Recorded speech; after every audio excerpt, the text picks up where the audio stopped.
We have all made these types of OCs, so today I'll be roasting and ranking them. And guys, don't take it personally if I mock your emotional support OC, because these are just fun stereotypes.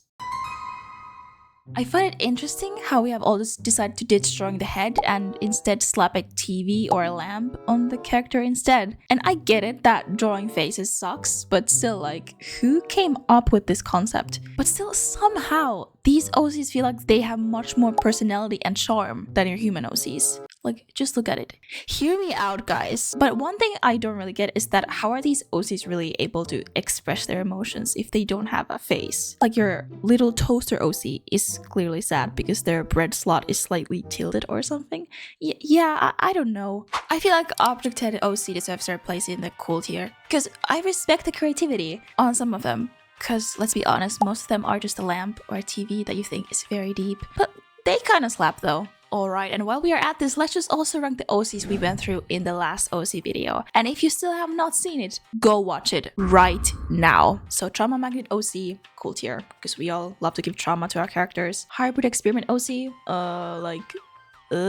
not my favorite really. The Self-Insert OC, let's say, okay, I guess. The emo OC, kind of boring, just like, no. And the overpowered superhero will go to, And guys, comment down below how you would rank these OCs in this video, because I want you to try to prove me wrong. Okay, next. Oh, I love these ones, because they're just pure evil for no reason. Like, they just wake up and choose violence. Or you have given them a sad, tragic backstory explaining why they snapped and turned out this way. I'm not really sure which one I prefer more, but I guess it is a tiny bit easier to get attached to the misunderstood villain a bit more. Also, villains always just have better designs, like better outfits and just everything else. And they are always serving looks. And it's probably because half the time you like your villain a bit more than your hero OC. It's like your favorite child. Villain OCs usually eat, so of course, I'ma put them to the I love tier. And guys, I need to hear what kind of villains you have made. Please comment down below.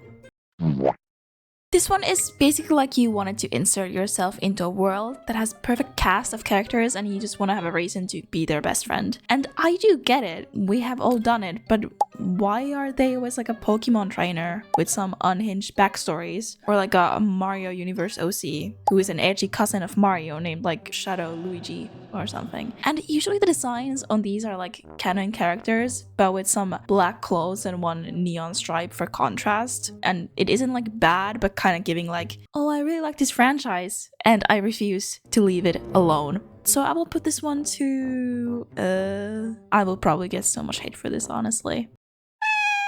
I would say there are two types of animal OCs you can make. Either it's like the little companion to some other character that just exists purely because without them the character lacks personality and depth, or it is a full sentient being who has backstory and trauma like OCs always do. And why are they always a wolf? Why is no one choosing like a shrimp or something a bit more fun than that? Or it's one of those humanized ones who is just a person with ears and tail. Yeah, that's a furry. But okay, they can be cute, sometimes even cool, but still kind of a safe choice of an OC to make though, which is why I will put them to the okay tier this time. But feel free to prove me wrong in the comments, like I want to hear what you guys think. Huh? You probably rediscovered this OC in your old sketchbook and felt immediate secondhand embarrassment because they're like the most unhinged looking OC ever, because you probably designed them when you were like 10 and their name is something like Night Shadow Dark Flame X. Yeah. They most likely don't have that much backstory, but you still somehow feel like a very strong attachment to them because of childhood nostalgia, even though you have not drawn them in years. This one I will put to I love, because we have all loved them and always will. And this is your sign that if you have one of these, give them some love and please redraw them. Every one of us spent like 3 hours making this OC hot and then 0 seconds thinking of giving them an actual personality. But I mean, they don't really need one because their whole purpose is to just stand there looking good. Meanwhile, the main character develops feelings. I wish we could tell the main character OC to run, because this OC is just one big red flag. Because they don't have hobbies or goals or thoughts even, just a perfect body and hair, I guess. Yeah, this is going straight to because pretty privileges can only take you so far in life. We have been doing this for how many years now? Like, yeah, we get it. This OC is pale, has fangs, and is immortal, and probably feels very much sad about it. It's just so groundbreaking every single time, right? And the vampire OC is either super mysterious and quiet, or like a weirdly flirty 300-year-old acting like they discovered humans yesterday. But guys, why do we make these OCs so hot like every single time? Like, where are all the ugly vampires at? And some of you have tried to make this OC unique, being like, yeah, but my vampire drinks emotions instead of blood. Yeah, sorry, it's still a vampire. This is not a bad OC, we have just been seeing them way too much lately. So yeah, okay, I guess. Not terrible, but kind of like predictable. This OC thinks they are very special because everyone else is just dead. Yeah, I guess it's one way to stand out, but this OC trope kinda overtakes their personality most of the time. Like they're all just like depressed, mysterious, and quiet. Like literally every other OC we have talked about in this video. Like, what a coincidence. Lore is something like the entire civilization was wiped out and now this OC is the only one left with powers. But I feel like it's kind of rare that the species itself is actually explained properly. Like, where do they come from and what are they actually like? But it doesn't really matter because being the only one left is the entire depth of this character. And I'm sorry to do this, guys, but it's a no for me. But please try to convince me otherwise with your Last of Species OC, because I would love to hear how you designed them.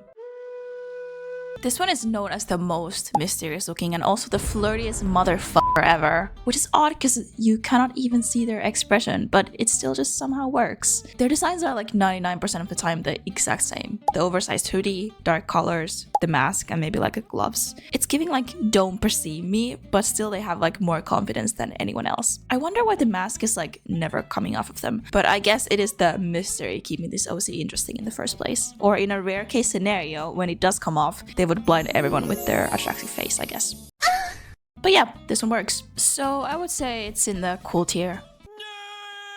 Okay, so is this character actually smart, or did you just slap some glasses on them so they would look smarter? Because apparently vision problems equals to having like 200 IQ. And the OC's personality in a nutshell is like they push up their glasses, say something painfully obvious, and then everyone is like, wow, you're so smart. And this OC might also be like very much socially awkward. They can still hack into every single government system but cannot say hi to strangers without buffering. And their general design is always like messy hair, oversized sweater, and the reflective glasses, so we cannot see their eyes like ever. But do they have personality outside being the smart one? No, not really. Yeah, this one's going to because we need a bit more than just eyewear. I do get the appeal of this OC. Like, they act all tough and threatening, giving that don't talk to me or I crush you energy. And then suddenly they're like, oh, I saw a puppy today. Wow. I love to see that emotional depth. Even though this OC is just like two personalities fighting for control. But why do these OCs always deny the problem though? Like, if others are like, yeah, you're actually like quite nice, they get very offended by that and say like, no, I'm not. Just relax, bro. Like, we all love a big cutesy goofball. This is cute. Reliable one, maybe a bit overused, but doesn't really get old though, so cool it is. This one is always like sunshines and rainbows when they show their face somewhere, but when they're alone, they just like stare at the ceiling in silence. Yeah, that one. And we all just kind of know what's coming for them. They are just one minor inconvenience away from turning into a villain. And it doesn't make this any better that this OC is usually also the therapist friend too. Like, what a lovely combo, just out here trying to fix everyone else's problems while their own life is like falling apart in the background. But I can't lie, I do enjoy the angst and the inevitable breakdown arc that will come. It's kind of cool. So this is cool tier. Like, I'm scared for them, but also like invested. We always feel the maternal instinct towards this OC and need to protect them at all costs, which I would say is good, but why do we still keep putting them to the most dangerous situations though? And we always make these kids somehow friend the most emotionally unavailable dangerous character, which usually is very similar to the tough softie OC, because they make an amazing combo, honestly. And we all just kind of use this child OC as an emotional manipulation tool, because if you want anyone to feel something, just put a child in danger and everyone starts panicking. Easy. And I'm not even mad about it because it actually works every single time, which is why I love it. And if anything happens to the child, I will be suing you. If you ever need a reason to give some lore to your main OC, just give them a chaotic best friend who makes the worst possible decisions. They are usually the sole reason why the plot even like exists. And somehow they never face any consequences after all the shit they started. They just like cause disasters and stand there like, yeah, that was worth it. But you still like love them because they are annoying and reckless, make everything just like 10 times more entertaining. So I guess I gotta put them to the I love tier. You never give these characters any hobbies, only like inventory, and they are emotionally attached in an unhealthy way to their sword that is called like Blood Reaper 9000. But they don't only have one weapon, they have like a whole arsenal. I just find it a bit funny how all their weapons have backstory, like the blade that once belonged to my fallen mentor who died during the war. Brother, it's just a dagger. But okay, can't hate on this one too much because I haven't made any of these. Comment down below if you have, but their designs are usually pretty sick, especially the actual weapons, so it's cool. You most likely thought that losing an eye will make this OC like the main character, and I need you all to be honest with me, because I know half of you didn't actually give any reason for the lost eye, because the patch is just there for aesthetics. Also, why is the eye patch always like paired with the most intense personality imaginable? It's either the stereotypical mysterious quiet OC or a screaming maniac. And even with just one eye, they always manage to have like better aim and attitude than any other character. But this one isn't really that deep in my opinion. Like, we've all seen it, so it's a bit of an to me. Wow. This one is not any specific OC type really, but you all know what I mean by this one. It is the OC you always draw in a specific way, like arms crossed, head tilted to the side a bit and with a slight smirk. And this pose exists because you couldn't be bothered to draw hands in different positions. And I get it, because we have all been there, but now it's like the whole identity of this OC. But the pose can either like really upgrade a lame character or like pull down a cool one, so it's a very hit or miss situation, I would say. I will still say most of the time this works though, so it will be in the cool tier this time. Alright guys, here are the final rankings. And I would love to hear how you would have ranked these. And also tell me what OCs I still missed, because you know, there are always a few that won't make their way into the video. Thank you so much, kiddos, for watching. And if you like this video, I will give you a cookie. I promise. And here is also another video for you to binge. We'll be seeing in the next video. Bye bye!